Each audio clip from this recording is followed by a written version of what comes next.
Doggy, come here. Good doggy. Good doggy. Alright guys, so I am back under the furnace trying to see if the right fan speed, it's a 3-speed furnace system, so I want to see if the right fan speed's been hooked up on this thing. Now, the last HVAC guy we had in here, he had me grab some wires, move stuff around, and I got zapped. Now he said he had the breaker turned off, so he's like, you shouldn't have got hit. So that was weird. Well, now I'm under here again, and my wife's like, you should test those wires before you grab them. I'm like, I've got the breakers turned off on the furnace. Well, guys, you really should check your wires all the time, but I want you to see this right here. Both of these are in the off position. Check this out. Fully live, full power, coming through these wires right on the other side of this that switched in the off position. Now these are live. Listen to that, chirp chirp. These coming out, still alive. Wow, okay, so I'm gonna go turn off the main breaker and check these again, but I want to see if the right fan speed's hooked up for the cold air. So the AC should have the highest fan speed assigned to it. So that's what we're going to try to check today. So I'm looking at this wire diagram, and it's showing me a circle, but what I have is a square. So the only thing I think is, just to make sure this is right, now if we look at this, it shows that yellow is low, blue is medium, and black is high. Well, since I have a square and not a circle, I'm thinking the only way I could test this is I'll go ahead and unplug the black, turn the power back on, call for cool, and see if the fan turns on. Alright, so I have unhooked the black wire here, and now what we want to do is test to see if the fan kicks on. Now keep in mind, when I call for the thermostat, the fan doesn't always kick on right away. It could take 30 seconds or a minute, but we'll check here and see if it does. Alexa, set thermostat to cool. It's set to cool.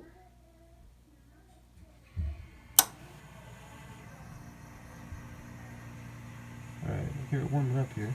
It may have already been hooked up correctly. And our fan just made... Yep, there's a sound change. Nothing happened. So it didn't work with the black wire unhooked. But just as a double-sided test, just to make sure that my logic is on point, I'm going to disconnect the yellow, plug back in the black, and call for cool again. So as you can see right there in front of me is the yellow wire that's now disconnected. Oh, there it is. Alright, so it was hooked up correctly. Alright, so the wiring diagram is correct. Just to confirm what I'm talking about here, why I feel like this isn't working right. This is on right now. What you're hearing, that is the high-speed fan. The high-speed fan. You can hear me talking. I'm standing right next to the unit at our other house. That thing would kick on. You could barely hear the TV. You could barely hear, anything over when you were close to that furnace running. I don't think this fan is putting out the kind of power it should be. So last night before bed, I went ahead and shut off all the vents in the front side of the house for the central air, and then open up all the ones in the rear. So I made sure the hall bath, the kids' rooms, our bathroom, our bedroom, all had the vents open, just to see if maybe because those rooms are all the way in the back side of the house and the return airflow is all the way in the front, then I thought that maybe that would cause the air to circulate better in the home and cool it down faster. So I went to bed last night, woke up this morning, I don't know, 6:30, I think 6 a.m. And the air was still running. It had been running, I guess, all night long. It was only at 72 degrees. So shutting off all those vents didn't help. So tonight I'm gonna flip those back, and we'll get those back to, we're just gonna open them all up, see what happens tonight with them all open. This morning, went outside, as I stated, the bunny barrier has been working really well. We had 3-sided chicken wire fence, and we just got 1-sided opening, about a 3 or 4 foot opening there with a fake owl on each side. Came out this morning, a bunny in the garden. So So very quick damage assessment. It looks like he's eaten half the kale.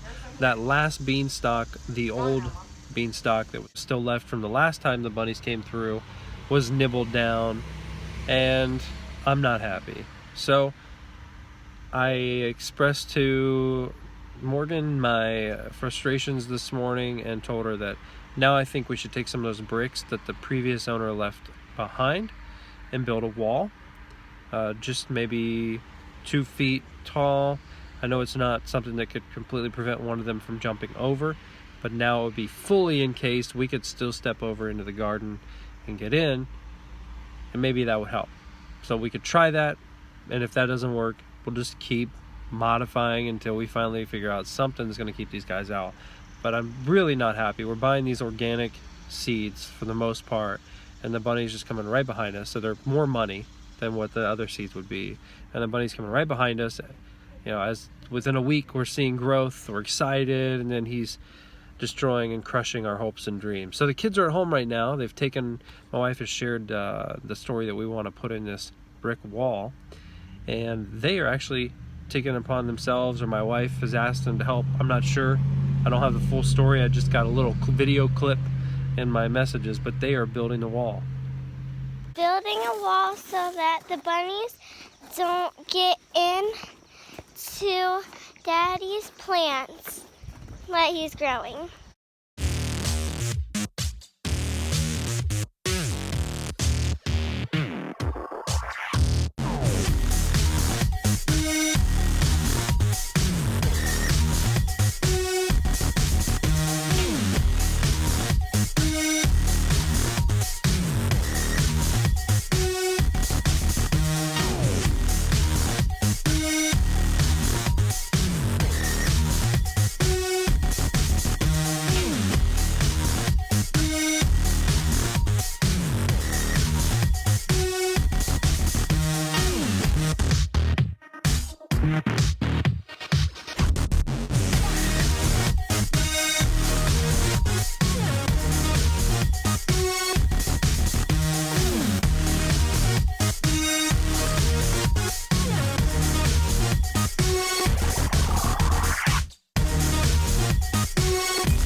So if you've been on this channel for any amount of time, then you're probably aware that my wife really likes deer.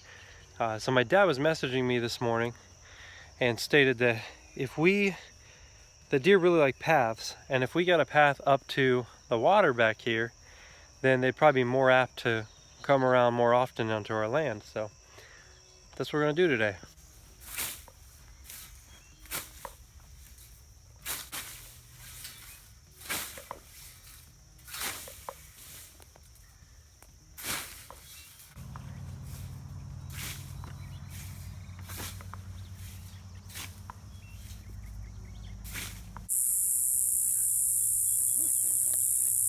Alright, so it is getting really dark out here, but we did get all the way up to the pond and then some. Just scything, haven't been in here with a mower yet to clean it up, but let's take a look.